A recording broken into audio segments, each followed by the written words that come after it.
Hi, my name is Lelde Ardava. I am representing Veset, and I believe that towards IBC, the most buzzword will be AI.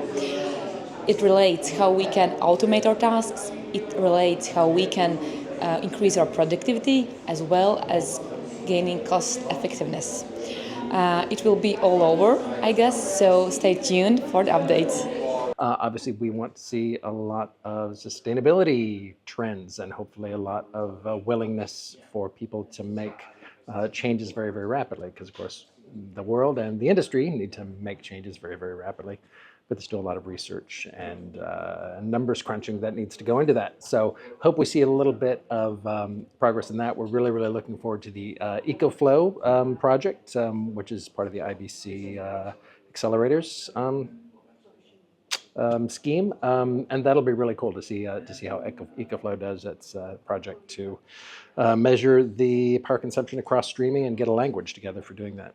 We're also looking at diversity. We're probably going to do a diversity event and looking at how diversity works in the workplace. How do you get more diverse workforces, and how do you get more people into the industry instead of a kind of a narrow strata of people that are kind of retiring, and we need a whole new bunch of people to come in. So we're going to be looking at that. I know there's a few events at IBC that we'll be kind of keeping track of and looking at that. We'll be doing an event as well in the weeks after IBC. So it'll be great. And of course, we're also doing the Flint Green Line, which is our networking event on a Eurostar carriage going to IBC, and that's going to be really cool just to do a lot of networking, get like-minded, sustainability-minded broadcast people together to get kind of prepped for the few days of IBC after that. So the IBC trends this year, I think, are going to be things around immersive technologies again. There's always interest in that, but with the launch of the Apple Vision Pro, there's going to be lots of interest to see what Apple have done with it, what they're going to do with it, and how MetaQuest are going to keep up with it.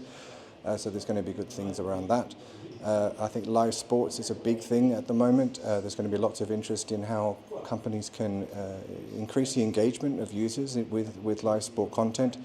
That involves XR as well, but there are other ways of doing it, and there's going to be lots of interest to see how content was consumed during the Olympics. There's going to be lots of interest this year because it's a huge sports event, obviously. Apart from the obvious ones like AI, which is going to be everywhere, I think there's going to be real interest around streaming services who are really feeling the pinch at the moment to work out how to get more out of their service with less. So streamlining, consolidation, using modular tools, monetization options. So there's going to be lots of interest in controlling costs, I think. So hopefully we can help a lot with that.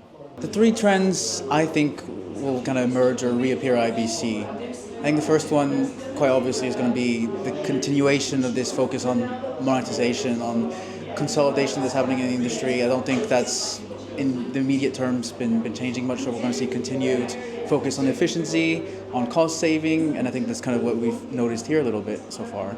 And that kind of bridges us to sustainability. So obviously when anything is, when you're pursuing efficiencies, it's kind of an after product. Well, if you spend less on energy, well, you're consuming less energy, you're more sustainable. So I think IBC is also good for that compared to maybe other trade shows in different continents. You're going to have people trying to focus more on the green aspect, hopefully tie in, you can be more efficient with, this other solution actually helps you also save on carbon emissions or a whole bunch of other things.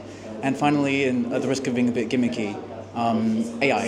It's obviously still been, kind of the annoying trend that's been going on for quite a while now. We're seeing kind of a rationalization and maturation is that the word, of the use of AI. It's not going to be as much, proof of concepts of kind of fantastical things, and more of I think there will be a much stronger use case example showing exactly what AI can do. We're seeing more archives, chatbots, that kind of feel. I think we'll see a lot more realistic versions of that.